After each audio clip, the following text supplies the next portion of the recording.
Hi everyone, this is our channel Around My Story. Please like, share and subscribe.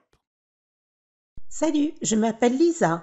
Chaque jour, je reçois des centaines de bouquets de fleurs, de chocolat, beaucoup de nourriture et des invitations à des fêtes. 1 million de messages provenant de comptes de médias sociaux et beaucoup de cadeaux très chers comme des bijoux, des vêtements de marque, des sacs et des parfums. Mais non, ils ne sont pas pour moi, ils sont pour ma patronne. Ma patronne, Hélène, est une ancienne reine de beauté. Je pense qu'elle est juste un peu plus âgée que moi. Elle possède une entreprise de cosmétiques et elle a tellement de succès, sans oublier qu'elle est la plus belle femme que j'ai jamais vue. Pas étonnant que beaucoup d'hommes soient fous d'elle. Et en tant qu'assistante, je dois être celle qui les rejette. De plus, si j'ai de la chance et qu'elle est de bonne humeur, elle me laissera avoir des cadeaux qui viennent de ses fans. C'est pourquoi j'ai des vêtements, des chaussures, des sacs et des parfums signés que je peux utiliser. Heureusement qu'on a la même taille et le même gabarit. Ok, revenons à Hélène. Elle sort avec quelqu'un en ce moment. Il s'appelle John, mais je suis presque sûre qu'elle le trompe. Elle m'a dit une fois qu'elle n'aimait pas vraiment John parce qu'il est ennuyeux. Mais moi, j'aime John. C'est un bon gars. Il me salue toujours quand il me voit dans un coin. C'est un gros problème pour moi parce que je me suis habituée à être ignorée par les gens tout le temps. Mais pas John. Il me sourit toujours. Je ne suis pas le genre de femme que vous remarquerez dans une pièce. Eh bien, cela pourrait signifier le contraire pour une raison pas très bonne, grâce à cette grande cicatrice que j'ai sur le visage depuis la naissance. Cela dit, je n'ai jamais eu de mec qui était sérieux avec moi. Soit il m'emmenait à un rendez-vous juste pour me faire une farce, soit il voulait juste gagner un pari, contrairement à John avec Hélène. Je peux voir qu'il est super amoureux d'elle, alors qu'Hélène fait juste semblant à cause de l'argent. La famille de John possède une chaîne de centres commerciaux. Oui, il est beaucoup plus riche qu'elle. Une fois, Hélène a dit qu'elle voulait aller à la clinique de chirurgie plastique. Je lui ai dit qu'elle n'avait pas besoin de chirurgie esthétique. Elle a juste dit « Viens avec moi, idiote !» Donc je l'ai juste suivie. Il s'avère qu'elle a une liaison avec le chirurgien plastique nommé Mike, depuis que John et Hélène sont ensemble, c'est-à-dire depuis 2 ans. Le chirurgien a l'air arrogant, pas comme John qui est plein de compassion. Une fois, Mike a dit à Hélène qu'il pouvait enlever la cicatrice sur mon visage. Hélène a ri et a dit « Laisse-la tranquille, je pense que c'est son porte-bonheur. J'étais blessée et je pense que ce qu'elle a dit était méchant, mais je l'ai juste balayé d'un revers de main et j'ai ri avec eux. Hélène est vraiment méchante, mais au moins elle paie bien. Sans elle, la vie de ma mère n'aurait pas été prolongée. J'avais besoin de beaucoup d'argent pour son opération il y a quelques années. Hélène m'a aidée à traverser tout ça. D'un autre côté, je dois dire que ma vie est un enfer parce qu'Hélène ne connaît rien en termes d'organisation. Et je crois que je suis la seule raison pour laquelle sa société est toujours en activité. Je ne veux pas me vanter, mais je pense que 80% de la raison de son succès est due à moi. 20% sont dus à sa beauté. Mais bien sûr, personne ne le sait, sauf elle et moi. Hélène dit que je lui dois la vie. Elle dit toujours que si j'ose la quitter, il y aura une autre cicatrice sur mon visage, ce qui est vraiment méchant. Mais je ne la déteste pas. En fait, j'ai appris à l'aimer. Et je reconnais que j'ai une vie formidable grâce à elle. Elle m'a laissé vivre dans la maison qu'elle a achetée. Elle m'a donné une voiture. Elle me donne toujours de belles choses. Que puis-je demander de plus, n'est-ce pas ? Puis un jour, John m'a dit qu'il avait l'intention de demander Hélène en mariage. Je me suis inquiétée et pour être honnête, je n'étais pas vraiment heureuse de savoir ça. Je veux dire à John qu'Hélène ne ressent pas la même chose pour lui. Mais elle dirait probablement que c'est faux. Et même si jamais elle disait que c'était vrai, je sais qu'elle en a seulement après son argent. Je me suis soudainement sentie triste. Comme j'aimerais qu'un homme comme lui vienne à m'aimer. Lisa, veux-tu... Mes yeux sont devenus si grands que j'ai cru qu'il allait me demander en mariage. Peux-tu m'aider à préparer ma demande en mariage, a dit John. Oh, bien sûr, ça me ferait plaisir, John. Il m'a juste souri. Cet homme est vraiment simple et a les pieds sur terre. Alors, je l'ai aidé à planifier la demande en mariage, même si je sais que ce ne serait pas une très bonne idée. Je ne sais pas combien de fois j'ai envisagé de lui dire la vérité, qu'Hélène le trompe. Mais je ne pense pas que ce soit mon rôle. Je ne devrais pas me mêler de leur vie. Mais est-ce que je fais bien? Est-ce que je laisserai vraiment cet homme épouser une femme qui ne l'aime pas vraiment? John mérite plus qu'Hélène. En fait, il mérite quelqu'un comme moi. Quelqu'un qui sera là pour lui et prendra soin de lui pour toujours. Oh que je suis bête. À quoi je pense?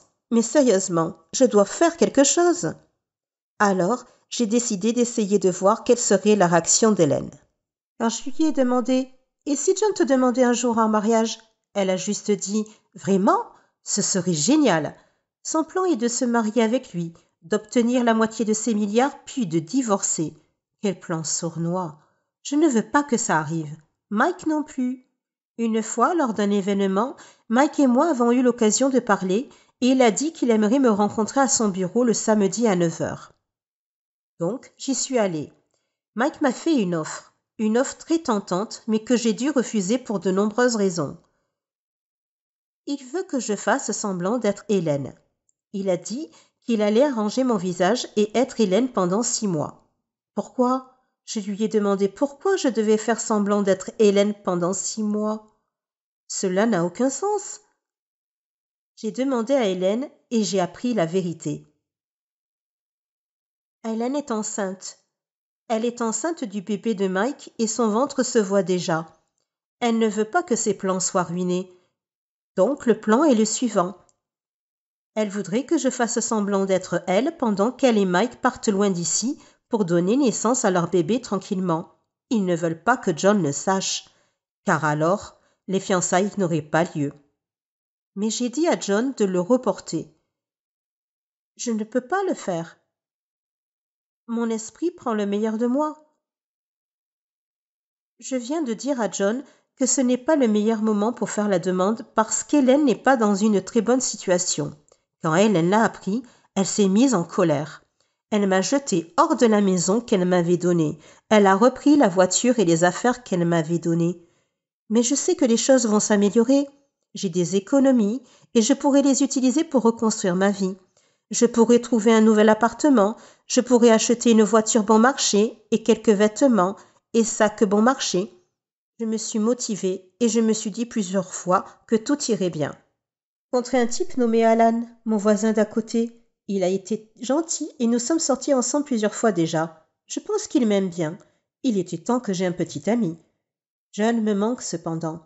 Il m'appelle tout le temps, mais je ne peux plus avoir aucun lien avec Hélène et son esprit malade, alors je ne réponds pas à ses appels. Une fois, ma sœur m'a appelé au milieu de la nuit pour me dire que ma mère avait été amenée à l'hôpital et qu'ils avaient besoin de beaucoup d'argent pour l'opération et les soins dont elle aurait besoin après. Alors j'ai couru à la banque avec Alan et j'ai retiré tout l'argent qu'il me restait, ce qui n'est pas assez sous le lit, et seul Alan sait où je l'ai mis. Cette nuit-là, Alan a décidé de rester pour la nuit. Il a passé la nuit et quelque chose d'intime s'est produit. Je me suis réveillée avec un sourire sur mon visage qui a rapidement été remplacé par des larmes. Alan est parti avec tout l'argent. Il a aussi pris tous mes bijoux, mon portefeuille et mon téléphone portable. Désespérée que je suis allée au bureau de Mike. Je lui ai dit, ainsi qu'à Hélène, que je suis vraiment désolée de m'être enfuie. Je leur ai dit que j'avais vraiment besoin d'argent parce que ma mère est à nouveau malade et que c'est pire que jamais. Ils ont dit qu'ils allaient me donner de l'argent si je faisais ce qu'ils disaient. J'ai pensé, pourquoi pas? J'aurai John. Je serai jolie. Je serai capable de sauver la vie de ma mère et j'aurai une bonne vie. Donc, j'ai fait un marché avec eux. Je vais faire semblant d'être Hélène pendant 1 an. Cela leur donnera le temps d'accoucher et de tout régler avant de rentrer à la maison. Elle a dit que je devais m'assurer que John n'abandonnerait pas. Elle a également dit que je devais simplement retarder les fiançailles d'1 an, car, bien sûr, si un grand mariage devait avoir lieu, Hélène voulait être la mariée. Et cela nous épargnerait également toutes les questions juridiques auxquelles nous pourrions être confrontés, y compris la fraude et entre autres choses. Donc Hélène et Mike ont quitté le pays. Je suis restée avec John. La chirurgie plastique a été un succès. Je ressemble à Hélène maintenant. Je suis très jolie. J'ai un beau visage maintenant. Mais je ne suis pas complètement heureuse. Jusqu'au jour où j'ai pu être avec John. Au début, j'ai eu du mal à faire semblant d'être Hélène. Mais pour le côté professionnel, c'est bien. Je suis au courant de tout car c'est moi qui la dirige. John m'a présenté à sa famille. Je suis tombée amoureuse de lui encore plus quand j'ai su que John a été un bébé miracle. Sa famille est si gentille. Je suis tombée amoureuse d'eux immédiatement. Je me demande pourquoi Hélène n'a pas apprécié tout cela. Et puis, la plus grande surprise de toutes, c'est que son père a annoncé qu'il me donnait une part. Ok, laissez-moi en parler un peu. Eh bien, son père a décidé de me donner un centre commercial. Oui, un putain de centre commercial. Je sais que ce n'est pas vraiment pour moi, c'est pour Hélène, mais je suis heureuse. La nuit s'est terminée et John et moi sommes restés seuls dans le jardin. Nous nous sommes allongés sur l'herbe et John était surpris. Il a dit que Hélène, qu'il connaît, ne ferait pas ça. Oups, ai-je été négligente? Il m'a regardé dans les yeux et m'a pris dans ses bras. Son étreinte est si douce. C'est le câlin auquel je sais que je ne m'habituerai pas même pour une vie entière. Je t'aime, Hélène, a-t-il dit. Je t'aime aussi, John. Mon cœur se brise un peu parce que je le pense pour moi, comme Lisa. Est-ce que tu m'aimes vraiment? Demande-t-il. Bien sûr, ai-je dit. Il me rend nerveuse. Si je te demande de m'épouser demain, diras-tu oui? M'a-t-il demandé. Quoi? Il a souri et a sorti une bague. Et le diamant est si beau. Il est si gros. C'est vraiment beau. Mais si c'est vrai et que c'est vraiment pour moi, la taille du diamant ne me dérangera pas. J'avais prévu de te demander en mariage depuis longtemps, Hélène. J'ai même demandé l'aide de Lisa. Comme j'aimerais qu'elle puisse voir ça, a-t-il dit. Alors, veux-tu m'épouser, Hélène? A-t-il demandé. Mon esprit dit oh non, mais mon cœur dit oui.